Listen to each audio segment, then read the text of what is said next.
வணக்கம். இன்றைக்கி இந்த வீடியோவில் பிகினர்ஸும் ஈஸியாக தைக்கிற மாதிரி ரொம்ப சிம்பிளான ஒரு நெக் டிசைன் தான் நான் சொல்லி தரப்போகிறேன். நிறைய பேருக்கு இந்த டிசைன் தெரிஞ்சிருக்கும், தெரியாமையும் இருக்கலாம். புதுசாக தைக்கிறவங்க, நான் இப்போ தான் தைக்கிறேன் அப்படிங்கிறவங்களுக்கு இது ரொம்பவே ஹெல்ப்பாக இருக்கும். அந்த மாதிரி ஒரு மாடல் தான். அதுக்காக நான் எப்பவும் போல் லைனிங்லேயும் நல்ல கிளாத்லேயும் முதுகு பக்கத்தை கட் பண்ணி எடுத்து வச்சுருக்கேன். ப்ளவுஸோட உயரம் 16.5 இன்ச் எடுத்துருக்கேன் தையலுக்கெல்லாம் சேர்த்து. ஆம்குள் உயரம் 5.5 எடுத்திருக்கேன். கழுத்தோட வெட்டு பகுதி 2.5, ஷோல்டர் தையலுக்கெல்லாம் சேர்த்து 3.25 இன்ச்சு எடுத்திருக்கேன். இந்த ப்ளவுஸோட மார்பு சுற்றளவு 42 இன்ச்சு.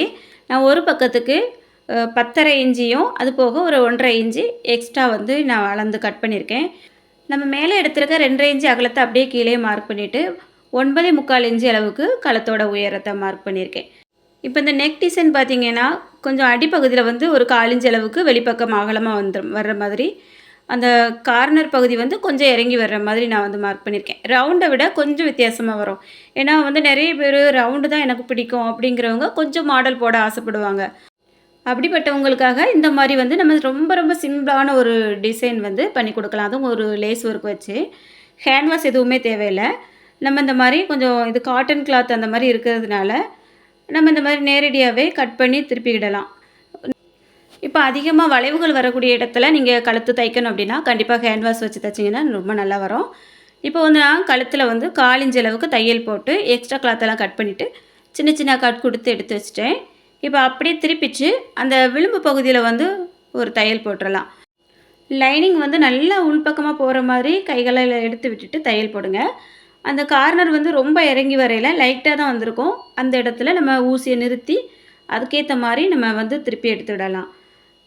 இப்போ தையல் போட்டாச்சு. திருப்பிச்சு அப்படியே நம்ம லைனிங்கோட அளவுக்கு எல்லா பகுதியிலையும் தையல் போட்டு எக்ஸ்ட்ரா பீஸ் எல்லாம் கட் பண்ணி எடுத்து வச்சுருவோம். எப்போவுமே லைனிங் ப்ளவுஸில் இந்த ஒரு வேலையும் கண்டிப்பாக செஞ்சுருங்க. அப்போ தான் அடுத்த அளவுகள் சரியாக வரும்.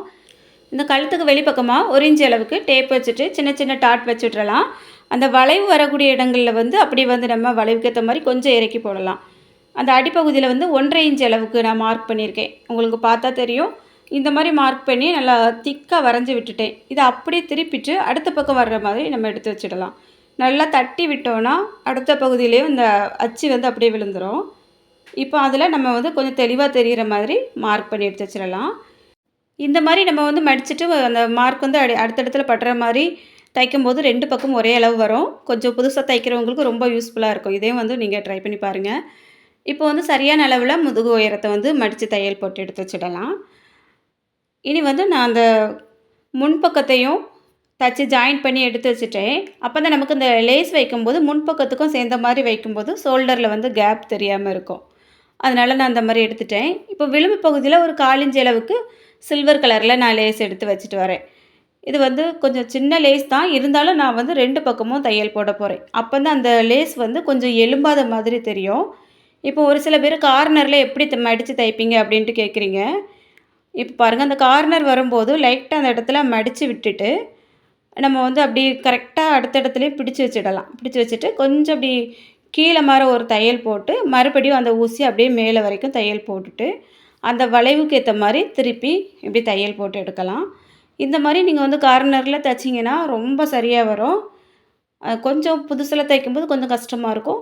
லைட்டாக ஏதாவது ஊசி ஏதாவது வச்சு அந்த இடத்துல மடித்து விட்டுட்டு தைச்சி பாருங்கள், ரொம்ப நல்லா வரும். இப்போ அந்த விளிம்பு பகுதியில் ஒரு தையல் போட்டுட்டு முன்பக்கம் வரைக்கும் நான் அப்படியே கொண்டுட்டு வரேன் பாருங்கள். இப்போ மடித்து விட்டு தையல் போட்டு வெளியே எடுத்துடலாம். மறுபடியும் அந்த லேஸுக்கு வெளிப்பக்கமாக ஒரு தையல் போட்டு எடுத்து வச்சிடலாம். அப்போ தான் நல்லா பதிஞ்சு வரும். சின்ன லேஸாக இருந்தாலும் அந்த மாதிரி கூட ஒரு தையல் போட்டிங்கன்னா பார்க்குறதுக்கு ரொம்ப நல்லாயிருக்கும். இல்லைன்னா அந்த வளைவுகள் வர இடத்துலலாம் அப்படி ஒரு மாதிரி தூக்கிட்டு நிற்கிற மாதிரி இருக்கும், நல்லா இருக்காது. அடுத்தது அந்த 2வது ஒரு மார்க் பண்ணி வச்சுருந்தேன் பாருங்க, அந்த இடத்துல அதே மாதிரி அந்த லேஸ் வச்சு தைக்கலாம். கீழே அந்த வளைவுகள் வர்ற மாதிரி அப்படியே கொண்டு முடிகிற இடத்துல கட் பண்ணிவிட்டு மடித்து ஒரு தையல் போட்டு மறுபடியும் அது வெளிப்பக்கமாக ஒரு தையல் போட்டு எடுத்து வச்சிடலாம். அதே போலவே இந்த பக்கத்தையும் நம்ம கீழே இருந்து மேல் பக்கமாக லேஸ் வச்சு கொண்டு வரலாம்.